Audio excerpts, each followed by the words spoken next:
Tuelekee Mombasa. Idara ya urekebishaji wa tabia imezindua maktaba mpya katika gereza dogo la Mombasa kwa ushirikiano na jamii ya Dawoodi Bohra, hatua inayolenga kuimarisha urekebishwaji tabia kupitia elimu. Akiongoza hafla hiyo, katibu katika idara ya urekebishaji Dr. Salome Muhiabiako alisema maktaba hiyo ni hatua muhimu katika kuwapa wafungwa fursa ya kujifunza na kujitengenezea maisha mapya. Jamii ya Dawoodi Bohra imetoa vitabu zaidi ya 800, meza 10 na jozi 300 za viatu, huku ikisaidia kwenye mradi wa kisima cha maji katika gereza la Shimo la Tewa ili kupanua upatikanaji wa maji safi.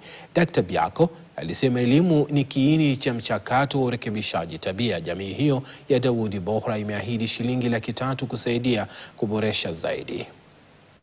Our community has restored this library and provided over 800 books, board games, 10 desks, and today we will be handing over even 300 pairs of shoes for the inmates.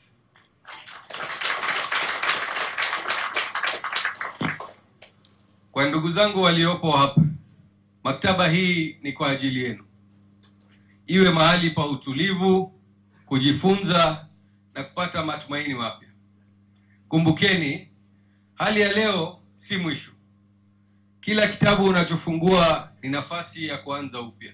The establishment of this library is indeed an investment in resilience and human potential.